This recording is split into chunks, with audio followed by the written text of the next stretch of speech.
Hi, I'm Ryan Szymanski, curator for Battleship New Jersey Museum and Memorial. This is a scuttlebutt. Scuttlebutts are the Navy word for drinking fountain. Basically, they just applied the old age of sail term to what we all know and recognize as a water fountain. This particular water fountain appears to be 1980s vintage.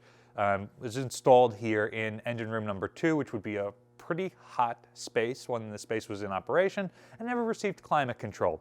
So it certainly makes sense to have a drinking fountain right here. A butt is a cask, and a scuttle is like a hole in a piece of wood for water to go through. So the scuttlebutt is the cask that has a hole in it that folks on sailing ships would get their water from when they were drinking. Just like in your office where you've got a group of people gathered around the water cooler talking, scuttlebutt not only refers to the drinking fountain or cask of water, depending on what type of ship you're on, it also refers to rumors going around the ship. So today we're going to talk about one of those rumors that we have heard a lot, and rumors usually have some amount of truth in them, and we're trying to find that line. And I think you guys are going to help us because you've helped with a lot of other questions we've had in the past. Let's head over here. This is the reduction box in engine room number 2, main engine number 4. The reduction box is basically the battleship's transmission. We've talked about it a number of times in the past. It holds the reduction gears. The gears are extremely finely filed down to a tolerance of within 1/100th of an inch so that they will perfectly mesh together without creating excess friction or causing damage or anything else like that. This is the heart of the ship. This is what propels the battleship. The scuttlebutt that we hear time and time and time again is some variation on the rumor that the Navy does not own the reduction box or the gearing inside. Westinghouse, the company that manufactures them, holds them and just leased them to the federal government to use. And in theory, the federal government then gives them back to Westinghouse when the ship is taken out of service. Like I said before, there's a couple of different variations to this. For example, I've often heard that you cannot open the reduction box. Like you can see, we've opened one of the inspection ports here. You cannot get the keys and open this without a representative from Westinghouse being there because they own the engines. Well, that may or may not be true. Maybe it's just because these are under warranty or you want them to retain some sort of responsibility in this. Anyway, there's so many variations to this story. It goes without saying that these are so finely tooled that it is extremely easy to damage them and extremely difficult to replace them.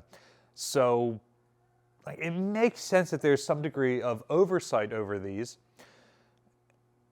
but it seems to vary from ship to ship. On some ships, I've heard you can't open this without a representative from Westinghouse. On some ships, I've heard you can't open this without a Marine standing by. Not all ships have Marines on board, though. Some ships I've heard that only the engineering officer can supervise opening the reduction box.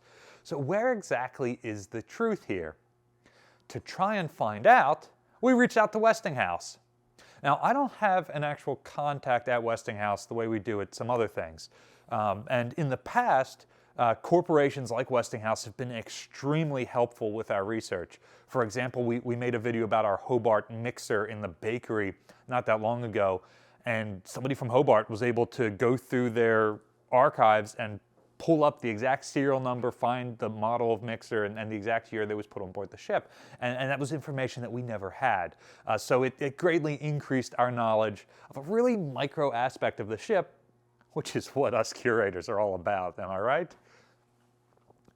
Anyway, not having an actual contact at Westinghouse, we just reached out to their general info hotline number and said, hey, we've heard this a lot. Where is the truth in the matter? So the person who got back to us, and they did seem to have talked to some of their coworkers, including one person who had been there for close to 30 years, I believe they said, had absolutely no idea what we were talking about. Couldn't tell us where this scuttlebutt might have started, what the grain of truth was that led to everybody saying this. Had absolutely no idea. The government buys the engines, and the engines belong to the ship, and they don't necessarily send personnel out. Like, what are you talking about? So maybe there's been a change over time, and Westinghouse currently doesn't do that this way. And keep in mind, Battleship New Jersey is over 80 years old at this point, so even somebody who's worked there for 30 years, they started in the late 90s after this ship had been decommissioned for 5 or 10 years. So maybe it is an older 20th century thing. Maybe it's a specific thing to World War II built ships. I would love to get more information on that. If there's any old-timers out there who worked at Westinghouse or know people at Westinghouse who might have this sort of information, we would love to learn more about this. There's a link for an email address in the description below. We'd love it if you reached out and gave us your thoughts. Based on past requests we've put out there, we're expecting a lot of feedback on this one.